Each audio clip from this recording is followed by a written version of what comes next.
Nous sommes en direct. Toujours en direct du Palais Brognard pour la suite des sessions DigiWorld Summit 2020 tout simplement. Suite des sessions et on va prendre un peu de hauteur cette fois-ci avec mon invité. Alors il est physicien, il est philosophe. Je vous présente Étienne Klein. Bonjour. Bonjour. Merci de venir sur ce plateau et d'assister à l'IDAT DigiWorld Summit 2020. Alors, la crise de la Covid-19 a plongé le monde dans un état d'exception par son ampleur faite de confinement, de distanciation sociale. Je me demande même si on respecte bien les consignes, je crois bien, de règles d'hygiène très strictes. Alors cette pandémie a mis vraiment l'économie à l'arrêt, fermé nos frontières, rendant toute projection difficile, mais pas impossible. Et justement, nous sommes à l'aune de grands bouleversements, on l'a vu déjà, même ce matin, majeurs, et cherchons une voie pour sortir de la crise. Mais avant de penser l'après, pouvons-nous tirer les leçons de ce que nous avons vécu ? Eh bien, justement, on va en parler. Et pour mieux vous présenter, parce que vous êtes à la fois physicien et philosophe, mais aussi directeur du laboratoire de recherche sur les sciences de la matière, et vous animez tous les samedis une émission, La Conversation Scientifique sur France Culture. Là, c'est la parole aux scientifiques, ça fait un peu du bien. Comment, à la fois le philosophe et le scientifique, ont-ils vécu cet état d'exception ? Bon, à peu près comme tout le monde, c'est-à-dire comme une période absolument passionnante, originale, angoissante par certains aspects. Mais c'est quand même incroyable qu'un objet tout petit qui fait une dizaine de nanomètres de diamètre, un virus, ait pu, comme ça, stopper l'économie mondiale. C'est un fait mondial total, d'une certaine façon. Et souvenez-vous, il y a un peu plus d'un an, beaucoup de gens nous parlaient du fait que les technologies allaient bientôt nous libérer de tous les soucis liés à la matérialité du corps. Comme si la technologie pouvait, en quelque sorte, garantir aux organismes vivants une augmentation de performance, y compris de longévité.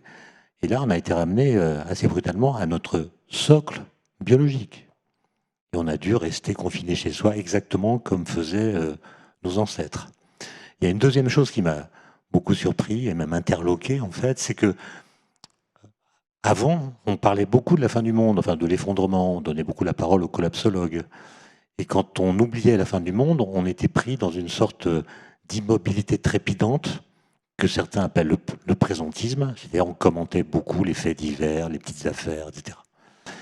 Et puis alors que la pandémie arrive, on est dans l'urgence, en tout cas certains d'entre nous sont dans l'urgence, et le fait d'être dans une sorte de catastrophe a fait qu'on s'est mis à penser au monde de demain.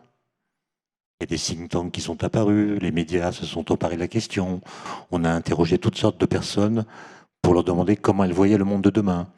Et j'ai trouvé ça incroyable qu'on ait inversé aussi rapidement la flèche du temps, c'est-à-dire que l'idée d'un monde de demain a détrôné l'idée de la fin du monde.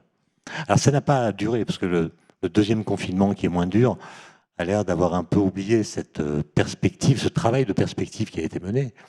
Mais j'ai trouvé ça assez fascinant. C'est comme si, pendant le confinement, on avait plus de temps, mais on perdait la notion de temps.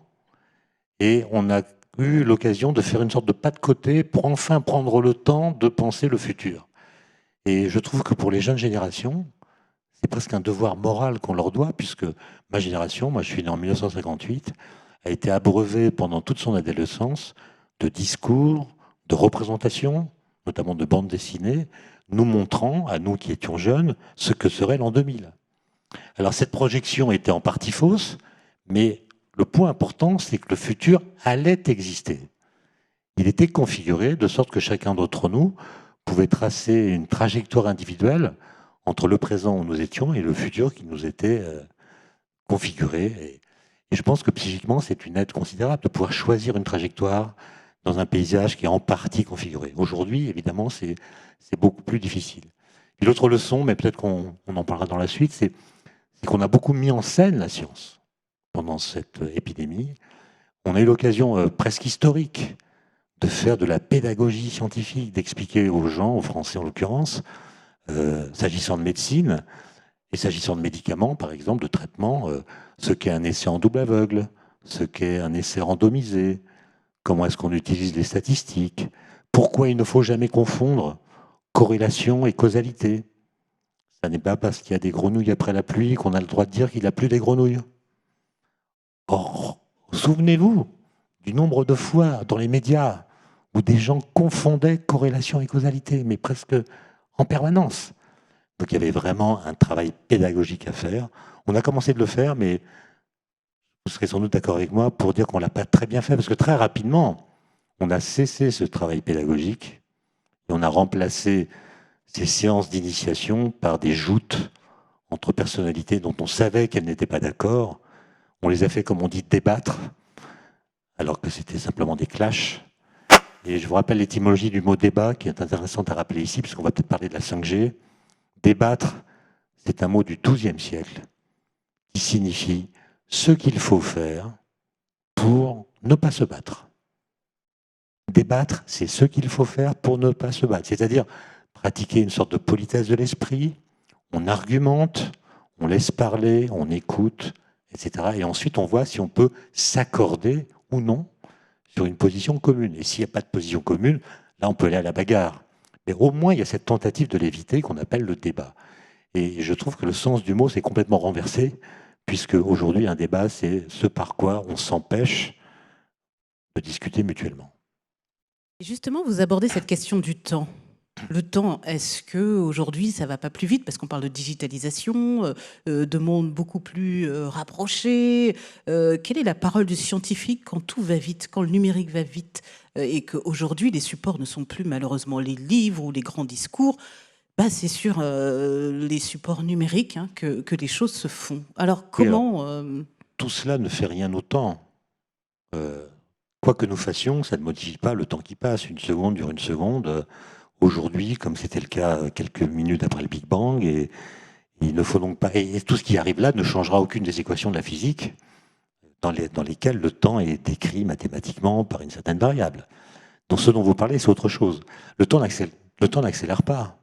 Je vous rappelle qu'une vitesse, alors déjà pour avoir une accélération, il faut déjà avoir une vitesse. Ce qui n'est pas donné à tout le monde, notamment au temps, puisqu'une vitesse, c'est une dérivée par rapport au temps. Donc dire que le temps a une vitesse, ça veut dire que le temps change son rythme d'écoulement par rapport à quoi? Son rythme d'écoulement. On est bien avancé. Donc le temps, il avance de 24 heures toutes les 24 heures, c'est-à-dire il n'a pas de vitesse. Donc pas d'accélération. Mais ce qui crée le sentiment d'une accélération du temps, c'est le fait que nous confondons le temps avec ce qui se passe dans le temps. Le rythme de la production, de nos activités, pas de nos déplacements, qui sont de plus en plus lents. Les avions vont pas plus vite aujourd'hui qu'il y a 20 ans, les piétons dans Paris vont plutôt moins vite qu'il y a 20 ans, les voitures vont moins vite qu'auparavant, enfin, les déplacements vont plus lentement qu'avant. Par contre, l'information, elle, va de plus en plus vite. Et ce qui crée ce sentiment d'accélération, c'est non pas un phénomène qui serait propre au temps même, mais le fait que nous sommes, grâce à la technologie, ou à cause d'elle, diront certains, soumis à une juxtaposition de présents multiples.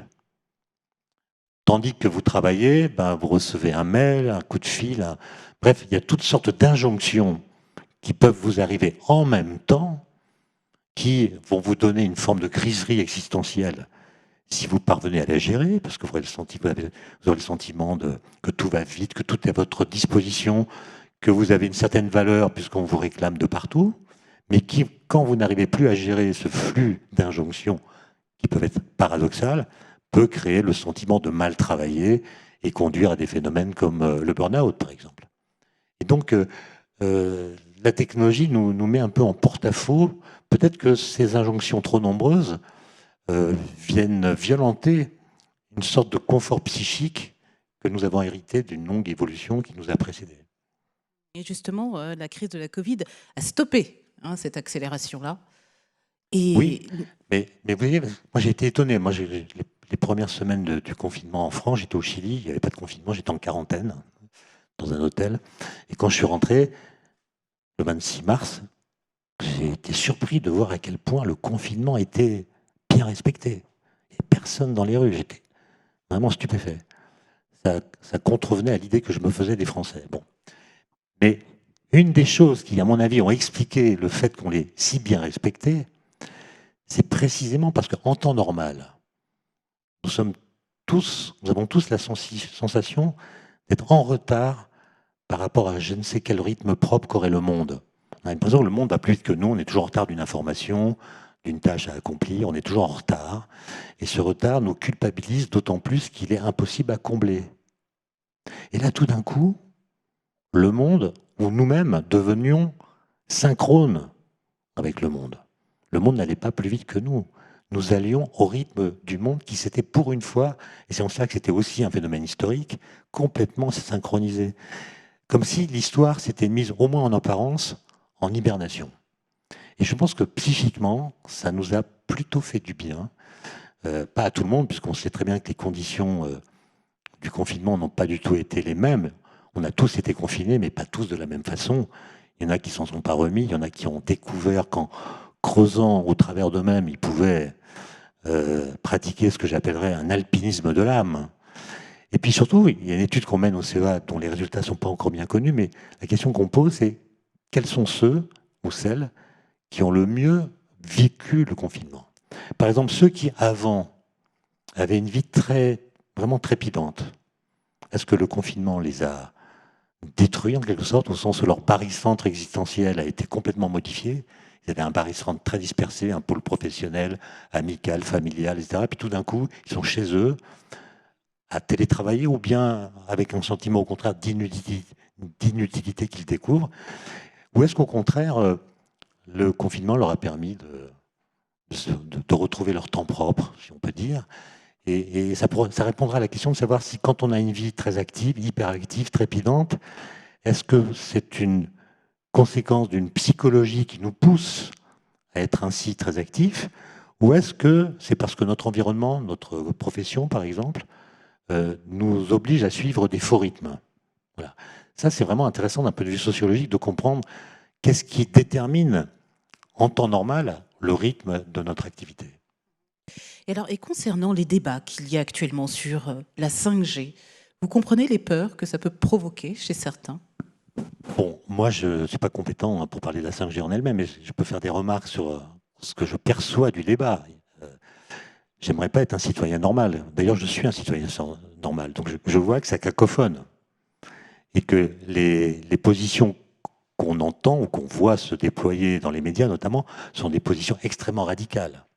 Pour ou contre, ça a été dit tout à l'heure. Les modérés ne s'expriment pas. Les gens peu intéressés par la question ne s'expriment pas. Du coup, le débat se polarise, avec deux camps, etc. Bon. La remarque qui s'impose quand on assiste aux discussions, c'est l'incroyable décorrélation entre la militance et la compétence.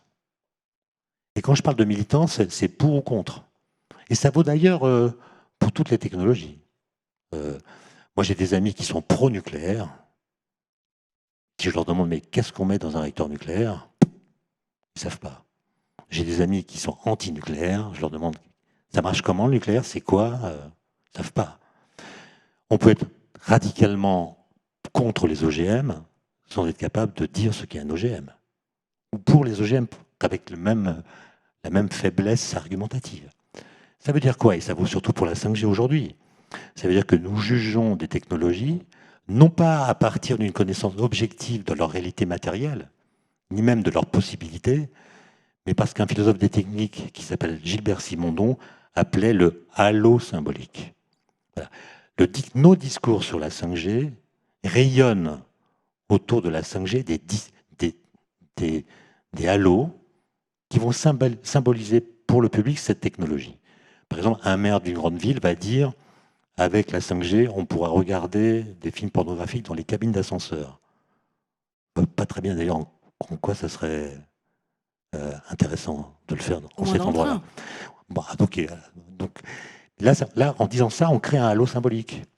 Si on dit au contraire la 5G va permettre de faire des opérations chirurgicales à distance, on crée un autre halo symbolique. Autrement dit, ce par quoi nous jugeons les technologies, c'est le récit ou les récits dans lesquels on les insère. Et beaucoup de gens demandent un débat, le débat est légitime, demandent des moratoires, mais vous voyez que la question du débat est une question beaucoup plus pratique que théorique. Parce qu'à chaque fois qu'on organise en France des débats sur les technologies, sur les déchets nucléaires en 2019, ou bien sur les nanotechnologies en 2009 et 2010, ça a été un fiasco. C'est-à-dire qu'il y avait un mélange de violence de quelques-uns lors des débats et d'indifférence massive du public. Le public a été un public fantôme, au point que certains ont parlé de fiasco. Et donc, débattre, ça suppose de dire à l'avance quelle est la frontière qu'on va établir entre le discours des experts, parce qu'à un moment donné, il faut quand même savoir de quoi on parle. La part qui revient à la discussion générale, car nous sommes en démocratie, et il est légitime que les gens décident, ou au moins discutent, du type de compagnonnage qu'ils veulent vivre avec les technologies, à condition d'être informés sur leur véritable réalité. Et enfin, quelle est la part qui revient à la décision politique? Et à ma connaissance, en France, nous n'avons jamais réussi ce type de débat. Et pourtant, ça existe dans d'autres pays. Dans d'autres pays, mais ce n'est pas la même culture, et donc ce n'est pas forcément importable. Je suis très frustrée de vous laisser sur ces derniers mots, mais c'est déjà la fin de cette interview. Merci beaucoup, Étienne Klein, de nous avoir éclairé aujourd'hui. Je peux vous faire un tout petit peu de publicité, puisque vous venez de sortir votre livre. J'ai sorti un livre sur l'alpinisme qui s'appelle Psychisme ascensionnel. Mais bon, le titre peut vous aider à vous projeter au-delà. Psychisme ascensionnel, bon. C'est une expression de Gaston Bachelard qui désigne la psychologie de ceux qui ont le sens de la montée. Voilà. On se laisse sur Bachelard alors.